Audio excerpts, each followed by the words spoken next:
Video. তো বন্ধুরা, অসীমা আঢমে সবাইকে স্বাগত। আজকে চলে এসেছি একটা ছোট্ট সিনারি ভিডিও নিয়ে।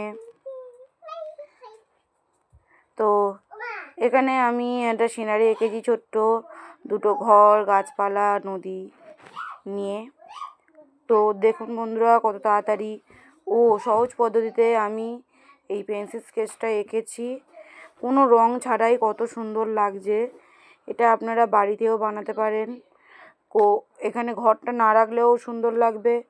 তা আমি এটা রেখেছি, তো আপনারাও রাখতেও পারেন, নাও রাখতে পারেন। গ্রাম্য একটা এলাকা, যেখানে বাড়িতে আছে খুবই ছোট সুন্দর দুটো ঘর, গাছপালায় ভরা প্রাকৃতিক সৌন্দর্য, যেটা শহরে আমরা দেখতে পাই না। গ্রামের দিকে এই সৌন্দর্য মানুষ আজও বজায় রেখেছে, এখনও দেখা যায় সেই সৌন্দর্য।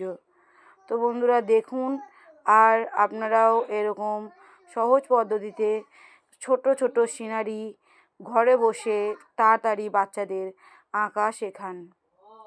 তাড়াতাড়ি এই আঁকাটা হয়ে যাচ্ছে, আপনারা দেখুন, বেশি সময় আমার লাগেনি, তাড়াতাড়ি হয়ে যাচ্ছে।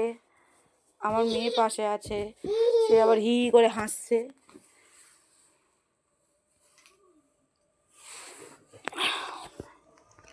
তো আমি এখানে দুটো জঙ্গল মতো করেছি, করে আর দুটো গাছ এঁকে দিয়েছি। এখানে নিচের দিকে করেছি একটা নদীর মতো, যেখান থেকে কুলকুল করে বয়ে চলেছে সুন্দর একটা নদী। নদীর মাঝখানে রয়েছে একটা নৌকা ভেসে যাচ্ছে, মাঝি নিয়ে যাচ্ছে। মাঝখানে আমার মেয়েও বলছে, মা এরকম না ওরকম হবে। তো সেও একটুখানি আঁকার মধ্যে যোগদান দিয়ে দিল। আমার আঁকা হয়ে গেছে, এবার এটা একটু পেন্সিল স্কেচ করে নেব, করলেই আমার আঁকা কমপ্লিট। তো বন্ধুরা দেখুন, রং ছাড়াও আঁকা খুবই সুন্দর ও তাড়াতাড়ি হয়ে যায়। রং দিয়েই যে সুন্দর হবে।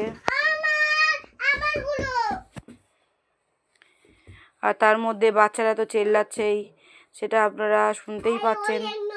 ঘরে বাচ্চা থাকলে এরকম চেল্লামিল্লি আওয়াজ হবেই। তো বন্ধুরা, সহজ পদ্ধতিতে সুন্দর সিনারি আঁকতে যদি চান, তাহলে ভিডিওটা স্কিপ না করে পুরো ভিডিওটা দেখুন, কিভাবে আমি আঁকলাম আর কিভাবে আঁকাটা খুব তাড়াতাড়ি আপনারা আঁকতে পারবেন। বলতে আমি পারছি না, খুবই কষ্ট হচ্ছে। তাও যদি ভুল কিছু বলি, তাহলে আপনারা একটুখানি দেখে নেবেন। আমার এই পেন্সিল স্কেচটা কেমন লেগেছে কমেন্টে জানান। আমার পেন্সিল স্কেচটা করতে খুবই কম সময় লেগেছে। আপনারাও আপনাদের বাড়ির বাচ্চাদের এই রকম পেন্সিল স্কেচ সহজ পদ্ধতিতে সিনারি এঁকে ওদের শেখাতে পারবেন। আমি আরও সুন্দর ও সহজ পদ্ধতিতে সিনারি আঁকা আপনাদের কাছে নিয়ে আসব। নতুন নতুন ভিডিও দেখার জন্যে আমার ভিডিওটা দেখতে থাকুন আর আমার সঙ্গে থাকুন বন্ধুরা। নতুন নতুন আঁকা, নতুন নতুন সুন্দর সুন্দর আঁকা নিয়ে আমি আবারও আসব আমার অসীমা আঢমে।